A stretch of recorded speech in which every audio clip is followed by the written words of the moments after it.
என் பெயர் தீக்ஷா. நான் சுதானந்தா வித்யாலயா பள்ளியில் 8ஆம் வகுப்பு படிக்கின்றேன். எனக்கு அளிக்கப்பட்டுள்ள இந்த இனிய வாய்ப்பை ஒரு சுவையான பாடலுடன் தொடங்க விரும்புகிறேன். அம்மா வடை சுட்டாங்க, அடுப்பு பக்கம் போனேனா, சும்மா இருக்க மாட்டேனே, தொட்டேன் கையை சுட்டுடுச்சு, நெருப்பு சுட்ட புண்ணுது, நிதமும் கொஞ்சம் கொஞ்சம் படிப்படியாய் ஆறிச்சு, பையன் மனசு மாறிச்சு, சுப்பன் என்னும் குட்டனும் சூடு சொல்லி திட்டினோம், இப்போ 10 வருஷமாச்சு, இன்னும் மனசு ஆறலையே. என்னை கவர்ந்த குரல், ஆம், தீயினால் சுட்ட புண் உள்ளாரும் மாறாது, நாவினால் சுட்டவன். பலரும் அறியாத ஒரு சிறு வாழ்க்கை நிகழ்வை உங்களுடன் பகிர என் நாவால் முயற்சிக்கிறேன். ஜார்ஜ் வாஷிங்டன் அவரது இளமையில் அடிக்கடி கோபம் கொள்வார். ஒரு நாள் அவரது தந்தை அவரிடம் கோபம் வரும்போதெல்லாம் மரத்தில் ஆணிகளை கொடுத்து அடிக்க சொல்வார். இதுபோல் ஜார்ஜ் வாஷிங்டன் செய்ய தொடங்கியதும் அவரது கோபம் குறைந்து ஒரு நாளில் அடிக்கும் ஆணிகளின் எண்ணிக்கையும் குறைந்து கொண்டே வந்தது. ஒரு நாள் ஆணிகளே அடிக்கப்படவில்லை.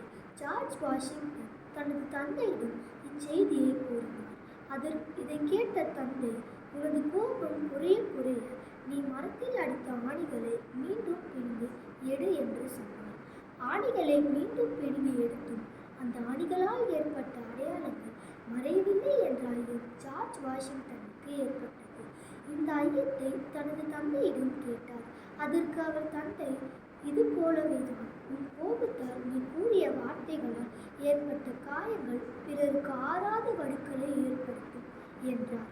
ஆம், நாவின் அடக்கமின்மைக்கு முதல் காரணம் கோபம். வள்ளுவர் இந்த குறளை இனியவை குறள் அதிகாரத்தில் வைத்திருக்கலாமே, அடக்கமுடைமை குறள் அதிகாரத்தில் வைத்திருப்பதற்கு காரணம் என்ன? கோபத்தை அடக்கினால் மட்டுமே நாவை அடக்க முடியும். அதனால் தானே கோபத்தை கையாள பழகினாலே நாவை கையாள்வது சுலபமே. கோபத்தை கையாள வேண்டிய ஒன்று. எனவேதான் ரௌத்திரம் பழகு என்றார் பாரதி.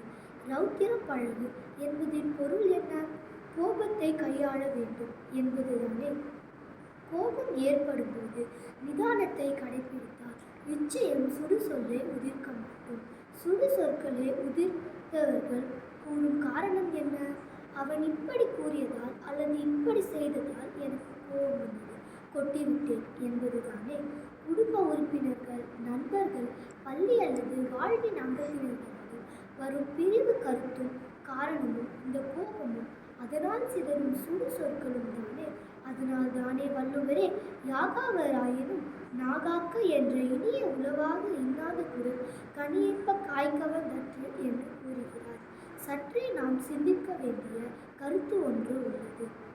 இங்கு பேச்சு மூலம், அதாவது சொற்கள் மூலம் தகவல் பரிமாற முடிந்த ஒரே உயிரினம் மனிதன் மட்டும்தான். இந்த ஆற்றலை தந்த இறைவன் மனிதனுக்கு மட்டுமே தந்துள்ள திறன் சிந்திக்கும், குறிப்பாக பகுத்தறியும் திறன் அல்லவா. பேச்சாற்றலை மட்டும் சுலபமாக பயன்படுத்தும் மனிதன் கொஞ்சம் சிந்தித்து, அதாவது நான் இதை சொல்லலாமா கூடாதா என்று பகுத்தறியும் திறனை பயன்படுத்தி சொற்களை பயன்படுத்தினால் ஏன் சுடு சொற்கள் உதிரி போகிறது? ஆகவே சொல்லாற்றலோடு சிந்திக்கும் ஆற்றலை செவ்வேனே பயன்படுத்தி சுடு சொற்களை தவிர்ப்போமே. ஆம், பெரியோர்களே, நண்பர்களே, எந்த சொல்லும் சுடு சொல் ஆறாதவைதான். அதனுடைய இலக்கண குறிப்பை சற்று உற்று கேளுங்களேன். சுடுசொல் என்ன இலக்கண குறிப்பு கூற முடியும்? ஆம், வினையெச்சம் தானே. வினையெச்சம் என்பது முக்காலத்தையும் குறிக்கும். நாம் உதிர்த்த சுடுசொல் சுட்டு விட்டது நினைக்கும் போதெல்லாம் சுடும், ஆறாமல் சுட்டு கொண்டே இருக்கும். என்ன பொருத்தமான இலக்கண குறிப்பு! இதனை நினைவில் கொண்டு சுடு சொற்களை தவிர்ப்போமே. நன்றி.